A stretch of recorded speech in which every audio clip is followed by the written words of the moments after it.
잠언을 대하는 경우가 참 많습니다. 그러나 잠언을 조금 공부해 보면 결코 그렇게 이렇게 덕담 수준의 말씀이 아니다라는 사실을 저희가 말씀을 통해 보다 보면 깨닫게 되는 것이죠.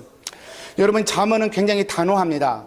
하나님의 말씀을 듣고 지혜에 순종하는 자에게는 이런 축복을 줄 것이고, 하나님의 지혜의 말씀을 듣고도 순종하지 아니하면 이런 어려움이 올 것이라고 잠언은 딱 잘라서 애둘러 표현하지 않고 직설적으로 표현하는 그런 성경 중에 하나입니다. 오늘 잠언의 두 번째 시간으로 제가 게으름에 대해서 한번 살펴보고자 합니다. 먼저 설교를 하기 전에 이 말씀을 전하기에 저는 매우 어울리지 않는 사람임을 먼저 좀 고백합니다. 왜냐하면 저는 참 게으른 사람이기 때문에 그렇습니다. 실질적으로 그래요. 제가 막내로 자라서 그런지, 환경이 그래서 그랬는지 워낙 욕심의 본능에 충실한 사람인지라 참 게으른 사람입니다. 어지간하면 저의 예를 이렇게 들으면서 제가 이렇게 게으른 사람이에요 이렇게 말씀드리고 싶었는데요, 굳이 예를 들 필요도 없이 저도 알고 여러분도 알고 참 게으른 사람이다라고 하는 것에 대해서 제가 부인할 수 없습니다. 그러므로 이 게으름에 대한 말씀은 설교자의 어떤 모범이나 설교자의 개인 경험에서 전혀 시작되지 않았음을 먼저 말씀드리겠습니다. 이 잠언 말씀은 100% 하나님의 말씀에 의거해서 설교하는 저도 듣고 설교 듣는 여러분도 듣는 게으름에 대한 하나님의 말씀으로 들으시게 되기를 축복합니다. 이 시간 게을러 빠진 저에게, 그리고 게을러 빠진 혹시 우리 중에 여러분 중에 계신 분이 있다면 이 말씀 듣고 이 게으름을 깨쳐버리는 시간들 되시기를 축복합니다. 여러분, 게으름에 대한 성경의 언급들이 참 많이 있습니다. 참 재밌는 표현들이 많은데요, 그릇에 한번 슬라이드 넘겨주시겠어요? 슬라이드 넘겨주세요. 네, 게으른 자에 대한 잠언의 말씀이 참 많은데요, 여러분, 게으른 자는 그릇에 손을 넣습니다. 손을 넣는데 음식을 집어가지고 입에 넣는 걸 괴로워해요. 그만큼 게으릅니다. 저희 집에서 민영이가 엊그저께 영화를 보는데, 가족끼리 이렇게 가족 무비 영화를 보는데, 아빠 배고파 그러는 거예요. 그래서 가서 냉장고에서 바나나 꺼내 먹어라 그랬더니 갑자기 안 간대요. 그래서 왜 그랬더니 귀찮아서 그러는 거예요. 나 닮았구나. 민영이 나 닮았구나. 제가 이렇게 게으르거든요. 배고픈데도 귀찮아서 먹으러 가지 않아요. 여러분, 이 게으른 자가 자기의 손을 그릇에 넣는데 그것을 음식을 집어서 입에 넣는 것조차도 괴로워합니다. 이게 게으른 사람의 특징이에요. 게으른 자는 가을에 밭을 갈지 않습니다. 남들이 다 일하는데 혼자 일하지 않아요. 그리고 거둘 때 구걸합니다. 그러나 얻지 못합니다. 이게 게으른 사람의 특징입니다. 게으른 사람은 그래서 마음으로 원해도, 넘겨주세요. 게으른 사람은 마음으로 원해도 그걸 얻지 못합니다. 왜냐하면 게을러서 행한 것이 없기 때문에 열매를 거둘 때 그 열매를 확인할 것이 없지요. 게으른 자는 핑계도 참 좋습니다. 핑계가 뭐냐면 사자가 바깥에 있다는 거예요. 그래서 바깥에 나가면 찢겨 죽을까 봐 두려우니까 집 안에서 차라리 쉬겠다 얘기합니다. 참 그럴싸한 논리예요. 그렇지만 핑계라는 것이죠. 게으른 자의 또 다른 특징은, 이 게으른 사람은 사리에 맞는 이야기를 참 잘한다는 것입니다. 사리에 맞는 대답을 하는 사람 7보다 자기를 더 지혜롭게 여긴다는 특징이 있습니다. 그래서 게으른 사람은 말을 참 잘해요. 아무리 게으른 것도 이 사람 말을 들으면 왠지 그럴 수밖에 없다라는 이유가 생겨버립니다. 사리에 맞게 대답하는 7사람보다 자신이 더 지혜롭다라고 여길 만큼 나름대로의 철학이 있어서 거기서 그럴듯한 핑계를 대면서 게으름을 피는 것이죠. 저의 이야기이고 또 어쩌면 여러분의 이야기일 수도 있습니다. 여러분, 이 게으름은 재앙에 가깝습니다. 이 게으른 사람이 있는 공동체, 게으른 사람이 있는 가정, 게으른 사람을 만난 배우자, 재앙 수준이죠. 왜냐하면 오늘 잠언 말씀에서 게으름이 얼마나 심각한 문제인지를 우리에게 말씀해주고 있기 때문에 그렇습니다. 여러분, 게으름이 얼마나 심각한 문제인지 제가 2가지만 이렇게 정리해서 말씀드리겠습니다. 첫 번째로요, 게으름은 사람을 비천하게 만든다는 것입니다. 비참하게 또는 비천하게, 사람을 비천하게 만듭니다. 6절 말씀이에요. 우리 같이 한번 읽어볼까요? 시작. 게으른 자여, 개미에게 가서 그가 하는 것을 보고 지혜를 배우라. 세상에 사람에게 개미에게 가서 배우라고 얘기를 합니다. 사람에게 너 가서 개미한테 좀 배워, 이렇게 얘기를 합니다. 물론 좋은 쪽으로 해석을 하면 우리는 지혜 있는 사람은 모든 만물을 통해 다 배워야 됩니다. 지나가는 어떤 동물을 통해서도, 나를 만나주는 어떤 사람과의 대화를 통해서도, 또는 우리가 경험한 어떤 사건을 통해서도 우리는 반드시 거기에 배울 것이 있다고 생각하고 배우려고 힘쓰는 사람이 되어야 합니다. 이게 지혜로운 사람입니다. 그런데 그것은 보통 아주 놀멀한 상황에서 일어나는 일이고, 지금 본문에서 게으른 자여 개미에게 가서 배우라라고 하는 이야기는 조금 다른 뉘앙스이죠. 게으른 자여 탄식하듯이 먼저 부릅니다. 게으른 자여 개미한테나 가서 배워. 지금 이렇게 얘기하는 것입니다. 뉘앙스가 완전히 달라요. 쉽게 얘기하자면 이런 것입니다. 게을러 터진 사람에게 탄식하듯 부르면서 가서 개미에게 가서 배우라고. 이것은 상식 차원에서 하신 말씀이 아니라서요. 아니고 사람을 매우 비천하게 보고 하는 말이에요. 예를 들면 우리가 예를 그렇게 들 수 있어요. 너 짐승도 자기 새끼는 그렇게 아끼는데 왜 너는 네 자식을 그러냐? 우리가 우스갯소리로 그런 얘기 하죠. 여기 때 등장하는 짐승은 뭡니까? 있는 그대로의 짐승이 아니죠. 지금 우리가 하는 행동이 얼마나 잘못된 행동인지를 비교하기 위해서 등장하는 게 짐승입니다. 짐승도 자기 새끼는 이뻐하는데 그러면 그 행동을 하는 사람이 무엇보다 못하다는 거예요? 짐승보다 못하다는 얘기예요. 굉장히 충격적으로 하는 이야기입니다. 그런 것처럼 지금 잠언에서 바늘로 폭 쑤시듯 말씀하는 게 뭐냐면 게으른 사람아 개미에게 가서 배우라 얘기하는 것입니다. 쉽게 얘기하자면 게으른 사람은 잠언에서 표현하기를 개미만도 못한 사람이란 뜻이죠. 여러분, 이렇게 게으름은요 사람을 비천하게 만듭니다. 게으르게 살면 사람 대접을 못 받습니다. 목사가 게으르면 성도들한테 목사 대접을 못 받습니다. 식당이 게으르면 그 식당 대접 못 받습니다. 직장에 다니는 직장인이 게으르면 그 직장에서 직장인 취급 못 받는 것이죠. 이렇게 게으르면 비천해지고 게으르면 받는 대접이 다릅니다. 이것은 물론 여러분 나에게 적용할 수 있는 말이에요. 당신이 게으른 것 보니까 난 당신을 그렇게 취급하겠어. 이게 아니고요. 내가 그렇다고 말입니다. 내가 게으르면 다른 사람들이 나에 대해서 그렇게 취급한단 말이에요. 여러분, 게으른 것은 사람을 매우 비참한 지경으로 던져버립니다.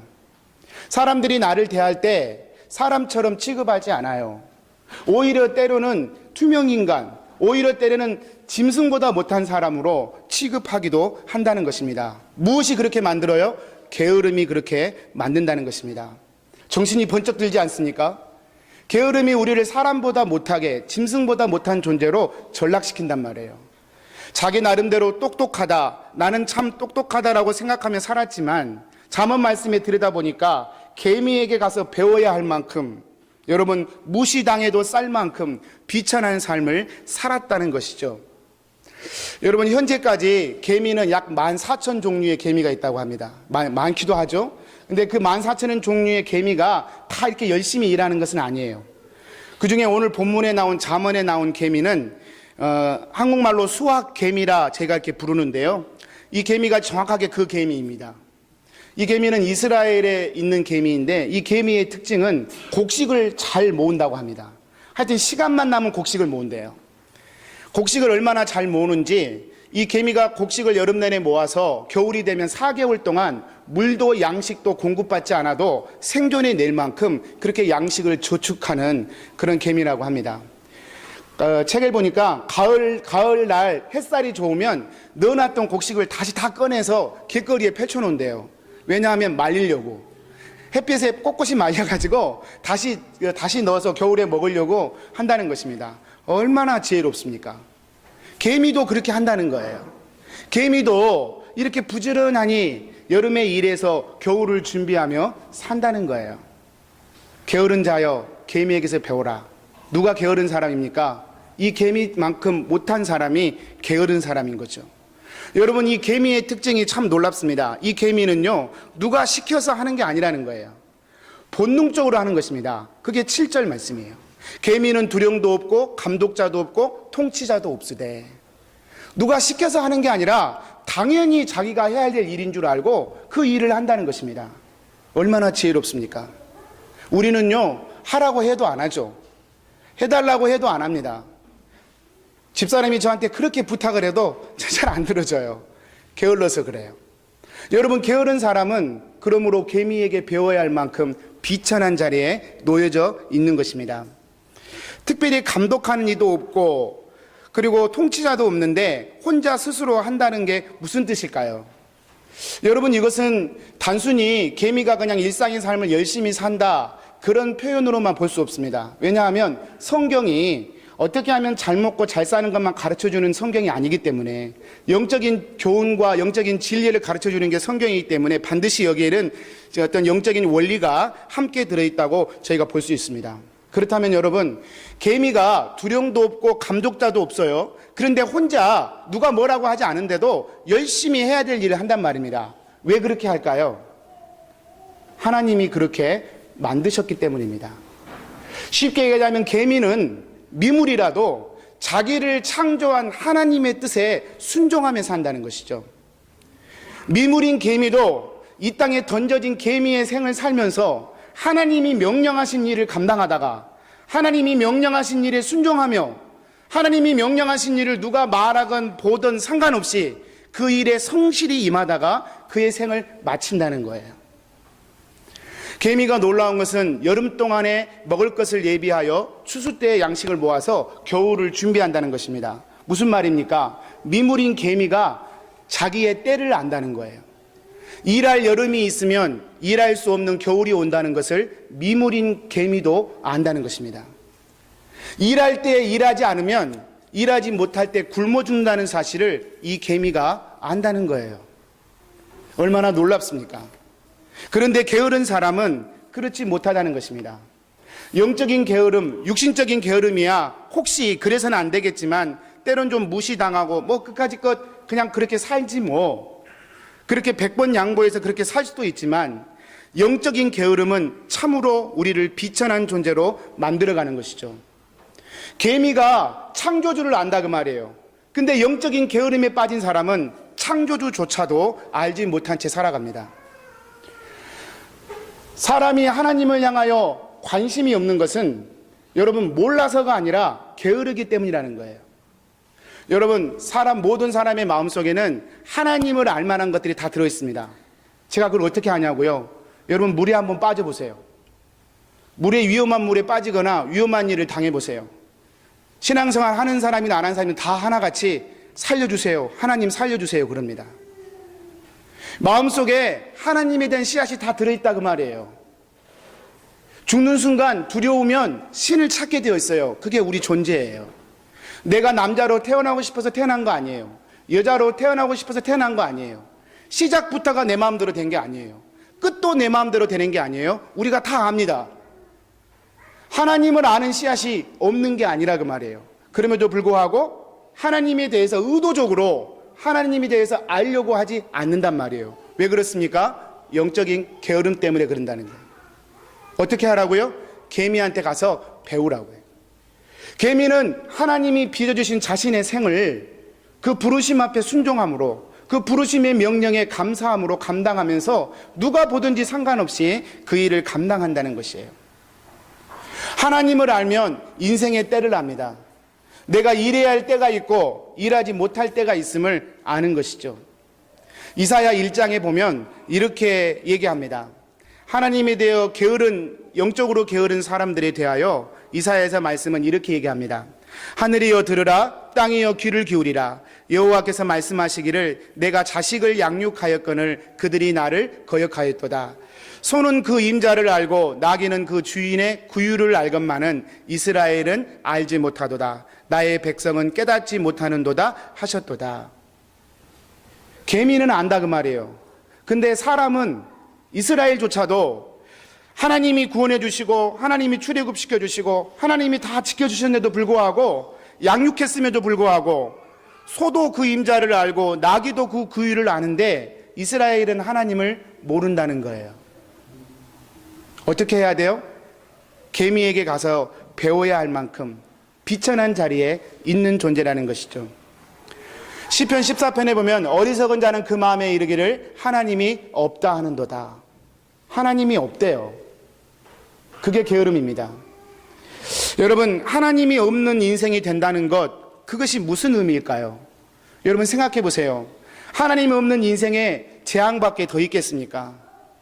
살아생전에 하나님의 인도하심을 받지 못하는 저주의 인생이 되고, 죽으면 하나님 없는 영원한 지옥에서 영원한 고통을 당하며 사는 수밖에 더 있겠습니까?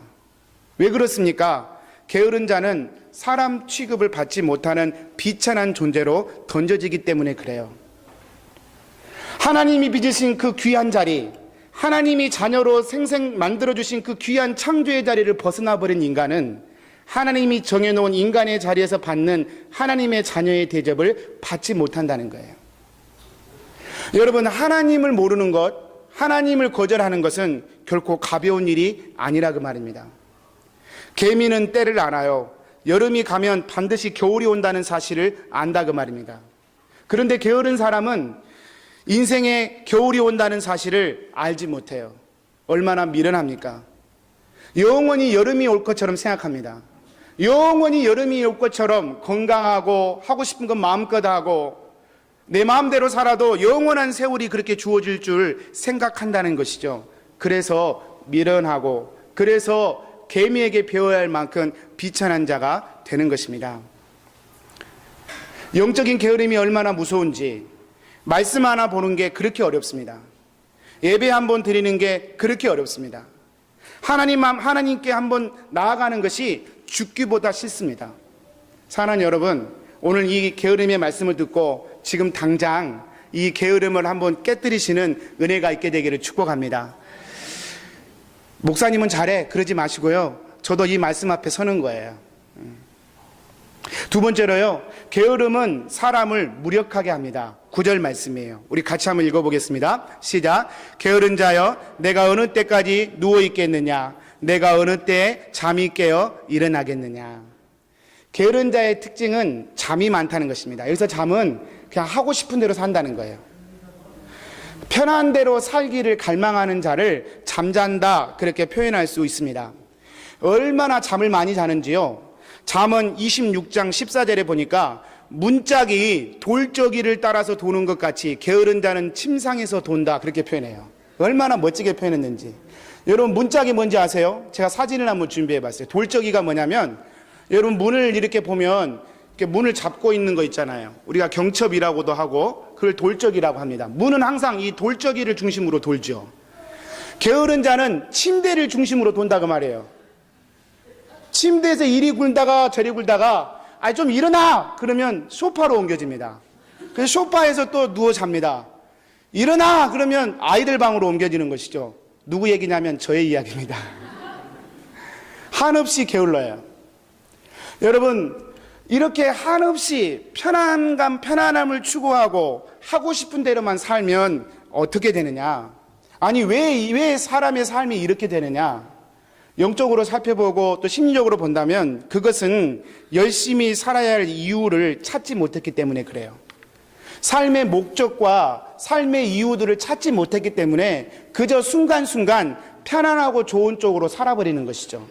그게 게으른 사람의 특징입니다. 세상에 얼마나 잠을 자고 하고 싶은 대로 해버리는지, 남들은 지금 다 사명 감당하기 위해서 일하는 시간에 침대에 누워서 좀 더 자자, 좀 더 졸자, 손을 모으고 좀 더 누워있자. 제가 자면서 꼭 이렇게 자거든요. 꼭 저를 얘기하는 것 같아요. 손을 모아서 좀 더 자자, 그렇게 얘기한단 말이에요. 여러분, 게으름은 한 사람의 인생을 무력하게 만듭니다. 게으름은 한 사람의 인생을 그저 던져진 인생, 그냥 하루하루 살아가는 개미맛도 못한 인생으로 만들어버린다 그 말이에요. 여러분, 그래서 어떻게 되느냐? 결론이 무서워요. 오늘 우리가 했던 11절 말씀에 뭐라고 얘기하냐면, 내 빈궁이 강도같이 오며 내 곰핍이 군사같이 이르리라. 가난하게 된다 그 말이에요. 삶에 열매가 없다 그 말이에요. 게으르게 살면 나뿐만 아니라 내 자식, 내 가족이 가난하게 되고 영적으로도 육적으로 피폐한 삶을 산다는 것입니다. 무섭지 않습니까? 그냥 내 하고 싶은 대로 편안하게 하게 살면 내 가족이, 내가 군피밤이 강도처럼, 군사처럼 찾아온다는 거예요. 여러분, 언제까지 잠을 잘 것이냐? 게으른 자여, 이렇게 부르고 있습니다. 육신적으로 이렇게 게으르면 가난해질 뿐만 아니라 영적으로 게으르고 나태한 것은 더 큰 문제이죠. 여러분, 영적으로 게으르고 나태하면 육신적으로야 요즘에는 세상이 하도 어긋나가지고 이 원칙이 좀 달라졌어요. 그래서 금수저, 흙수저 얘기가 나오는 거예요. 아무리 게을러도 부모가 워낙 부자여가지고 평생 먹여 살려주는 가정도 참 많아요. 이건 성경적으로 보면 저주입니다. 축복이 아니에요. 그럼에도 불구하고 세상적으로 볼 때는 부러운 건 사실이죠. 그래서 이 원칙이 맞지 않아요 라고 얘기할 수 있습니다. 그러나 영적으로 본다면 게으르면 반드시 망한다 라는 원칙은 틀림없는 사실입니다. 베드로전서 5장 8절입니다. 제가 한번 읽어보겠습니다. 근신하라 깨어라 너희 대적 마귀가 우는 사자같이 두루다니며 삼킬 자를 찾나니. 아까 궁핍함이 강도처럼 온다고 그랬죠. 강도가 만만한 집을 찾아가지 준비된 집을 찾아가지 못해요. 그런 것처럼 우는 사자처럼 마귀가 우는 사자처럼 삼킬 자를 찾는데 누구를 삼키겠습니까? 만만한 사람을 삼키는 거죠. 그 만만한 사람이 누굽니까? 게으른 사람이에요. 편리함의 침대에서 도무지 내려오려고 하지 않아요. 내가 하고 싶은 그 상태에서 도무지 벗어나려고 하진 않아요. 지혜 없는 자고 미련한 자다 얘기합니다. 여러분, 목사님 게으른 것이 왜 그렇게 문제예요? 여러분, 성경은 이 게으름과 죄를 동일시합니다. 마태복음 25장 26절에 보면 예수님이 직접 하신 말씀인데 이렇게 얘기해요. 달란트 비유인데 게으르고 한 달란트를 그대로 갖고 있다가 그대로 갖고 온 그 사람에게 주님이 말씀하시기를 악하고 게으른 종아 이렇게 불러요. 악하고 게으른 종아. 게으름과 악함이 똑같다 그 말이에요. 나는 막내로 태어나서 원래 좀 게을러요. 그게 악한 거라 그 말이에요. 나는 성품이 원래 내 하고 싶은 대로 다 해요. 그게 악한 거예요. 나는 원래 이기적으로 자라서 내 부인 돌볼 줄 몰라요. 그게 악한 거라고요. 저의 이야기 하는 겁니다. 나는 공동체에서 내가 하고 싶은 얘기 다 하고 살 거야. 그게 나니까 그게 악한 거예요. 그게 악이라고요. 게으름과 악은 성경에서 같이 취급하는 것입니다. 그래서 어떻게 돼요? 30절 보십시오. 이 무익한 종이라고 부릅니다. 게으름이 어떻게 만들어갑니까? 무익한 사람으로 만들어간단 말이에요. 무력한 사람으로. 살아도 전혀 효과적이지 않은 인생으로. 한 생을 살아도 어떤 것을 남겼느냐라고 말할 것이 없는 인생으로. 한평생을 살았으면 그래도 흔적이 남아야 되잖아요. 하나님의 손길이 남아있어야 되잖아요. 그런데 그것이 남아있지 않는, 그저 왔다가 그저 가버린 바람 같은 인생으로, 무익한 인생으로 기록해버린다는 것입니다. 그리고 어두운데 어떻게 한다고요? 내어 쫓으라. 거기서 슬피 울며 이를 갈미 있으리라. 여름날 하나님의 이름을 찾지 않고 영적으로 게으름을 피는 자들에게 겨울날이 올 것인데 그때는 슬피 울며 이를 갈미 있을 것이다 얘기한단 말이에요. 사랑하는 여러분, 영적인 게으름은 참으로 무섭습니다. 영적으로 편한 삶을 추구한다는 것, 그거는 거의 죄에 가깝습니다. 기도할 때인데 기도하지 않아요. 분명히 예배 드릴 때인데 이분은 여기서 지금 예배 드릴 시간인데 예배 드리는 게 그렇게 어렵습니다. 말씀을 펴서 지금 말씀 앞에 나올 시간인데 말씀을 들여다보기가 그렇게 어려워요. 드라마는 하루에 몇 시간을 보는데 전혀 부담이 없어요. 전화통화로 2시간, 3시간 수다를 떨고 끊으면서 오늘은 간단히 하고 직접 만나서 얘기하자. 2시간, 3시간 얘기해도 전혀 부담이 없어요. 근데 성경 5분 보기는 그렇게 어려워요. 기도 5분 하기는 죽을 만큼 힘들어요. 여러분, 이것은 심각한 영적 게으름입니다. 이 영적 게으름은 저와 여러분을 심각한 영적 위기로 몰아갈 것입니다.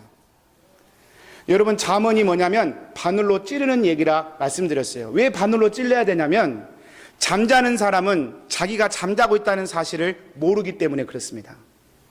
여러분, 잠자고 있는데 내가 잠자고 있어 아는 사람이 누가 있어요? 깨어나 봐야 내가 잠잤구나 아는 거예요. 옆에 사람이 흔들어 줘야 잠에서 깨는 거예요. 그래서 잠언 말씀이 찌르면서 저와 여러분에게 지금 도전하고 있는 것이죠. 깨어나라는 거예요. 주일 예배 하나로 만족하고 이만하면 신앙생활 됐지 뭐 이만하면 얼마나 더해. 아니요, 여러분 더 하시라 그 말이에요. 제가 주보에 여러분 교회 일 하지 좀 줄이십시오. 그래도 됩니다라고 썼어요. 그건 저의 진심이에요. 여러분 교회 일 하라고 제가 지금 이렇게 말씀드린 거 아니에요. 적어도 하나님을 아는데 지금보다 더 열심을 내셔야 된다고 말이에요. 적어도 하나님의 얼굴을 구하고 하나님의 영광을 알아가는 데에서 지금보다 더 간절하게 하나님의 이름을 불러야 된다고 말이에요. 그러지 않으면 여러분 저 죽는 것입니다. 그러지 않으면 저와 여러분 하나님을 안다고 하지 말만 하지 하나님을 전혀 모른 채 무익한 종이 된단 말이에요. 에베소 5장 14절입니다. 우리 같이 한번 읽어보고 말씀을 마치겠습니다. 한번 읽어보겠습니다. 시작. 그러므로 이르시기를 잠자는 자여 깨어서 죽은 자들 가운데서 일어나라. 그리스도께서 너희에게 비추이시리라 하셨느니라. 일어나라는 거예요. 게으름의 결론은 일어나라는 것입니다. 여러분이 하나님을 향하여 부르짖는 그 기도가 사라진 것 때문에 끝내라는 소리인 줄 알고 끝내겠습니다.